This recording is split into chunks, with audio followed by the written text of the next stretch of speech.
الشيطان الرجيم بسم الله الرحمن الرحيم ومن أظلم ممن افترى على الله كذبا أو قال أوحي إلي ولم يوح إليه شيء ومن قال سأنزل مثل ما أنزل الله ولو ترى إذ الظالمون في غمرات الموت والملائكة باسطوا أيديهم أخرجوا أنفسكم اليوم تجزون عذاب الهون بما كنتم تقولون على الله غير الحق وكنتم عن آياته تستكبرون. اب رہی بات ایک منافق کی، ایک مشرک کی، اس سے جب سوال جواب کیا جاتا ہے اس کی حالت کیا ہوتی ہے، آگے بیان کیا. فیاتی ملکان فیجلسانہ، جب ایک منافق کو، ایک مشرک کو قبر کے اندر کیا جاتا ہے تو اس کے پاس بھی فرشتے آتے ہیں، سوال جواب کرنے والے منکر نکیر، تو اس سے پوچھتے ہیں مر رب، اے بندہ بتا تیرا رب کون ہے؟ تو بندہ کہتا ہے ہاں لا ادری، ہائے افسوس ہائے افسوس، مجھے کچھ بھی معلوم نہیں، مجھے کچھ بھی معلوم نہیں ہے. فیقول ما دینک، دوسرا سوال کرتے ہیں بتا اے بندے تیرا دین کیا ہے؟ فیقول ہاں لا ادری، ہاں لا ادری.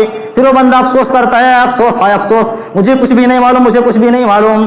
فیقول، پھر اس سے تیسرا سوال کرتے ہیں ما ھذا الرجل الذی بعث فیکم، اے بندے بتا جو پیغمبر جو رسول تیرے درمیان بھیجے گئے تھے وہ کون تھے، تم کو جانتا کہ نہیں جانتا ہے؟ پھر وہ بندہ بھی جواب دیتا ہاں لا ادری، ہاں لا ادری، ہائے افسوس مجھے کچھ بھی نہیں معلوم، ہائے افسوس مجھے کچھ بھی نہیں معلوم. اس کے بعد فینادی منادی من السماء، آسمان سے آواز آتی ہے ان کذبا، اے فرشتوں اس بندے نے جھوٹ کہا، اس بندے نے کسی بھی سوال کا صحیح جواب نہیں دیا ہے.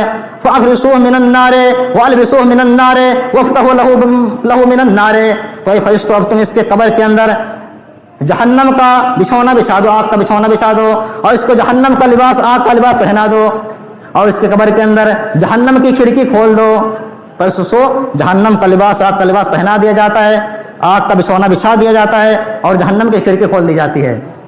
فیاتیہ من حرھا وسمومھا، پھر اس کے قبر کے اندر جہنم کی ہوائیں اور چنگاریاں اور لپٹیں اس کے قبر کے اندر آتی ہیں، اس کی بدبوئیں آتی ہیں اس کے قبر کے اندر. وَيُضَيِّقُ عَلَيْهِ، اور اس کے اوپر ایک فرشتے کو مقرر کیا جاتا ہے آما اسم، آگے بیان کیا. وہ فرشتہ کیسا ہوتا ہے؟ وہ فرشتہ ایک تو اندھا ہوتا ہے اور دوسری چیز بہرا ہوتا ہے. اندھا ہوتا دکھائی نہیں دیتا اس کو، اور بہرا ہوتا سن نہیں پاتا ہے. پھر اس کے ہاتھ میں مرزبۃ من حدید، اس کے ہاتھ میں ایک لوہے کا ہتھوڑا ہوتا ہے. ہتھوڑا کتنا وزن ہوتا ہے اس کا اندازہ آپ خود لگائیے. نبی صلی اللہ علیہ وسلم نے کیا لو ضرب بہا جبل الرسالۃ ترابا، اگر اس ہتھوڑے سے کسی پہاڑ پہ مار دیا جائے تو پہاڑ ریزہ ریزہ ہو جائے گا. یہ اللہ کے نبی صلی اللہ علیہ وسلم نے کیا. اتنا وزنی ہتھوڑا ہوتا ہے، اتنا بھاری ہتھوڑا ہوتا ہے. پھر اسی ہتھوڑے سے اس کی پٹائی کی جاتی ہے. فرشتہ اس کو مارتا ہے اس کے سر پر، اس کا جسم چونا چونا ہو جاتا ہے، چکنے چور ہو جاتا ہے. پھر فرشتہ اس ہتھوڑے کو اٹھاتا ہے اوپر، جیسے اوپر تک اٹھاتا ہے پھر اس کی جسم، اس کی ڈھانچہ، اس کا ڈھانچہ ٹھیک ہو جاتا ہے، اپنی حالت پہ آ جاتا ہے. پھر مارتا ہے پھر اس کا جسم چکنا چور ہو جاتا ہے، پھر اٹھاتا ہے پھر ٹھیک ہو جاتا ہے. اسی طریقے اس کو کل قیامت کے دن تک عذاب دیا جائے گا.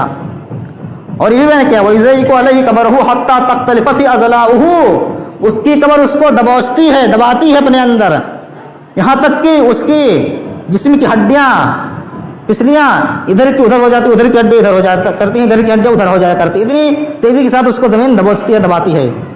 نبی صلی اللہ علیہ وسلم نے انجام بیان کیا ایسے لوگوں کے کہ جو لوگ کفر کی حالت میں، مشرک کی حالت میں اس دنیا سے جاتے ہیں، ان کا انجام قیامت کے دن یعنی قبر کے اندر کیسا ہوتا ہے.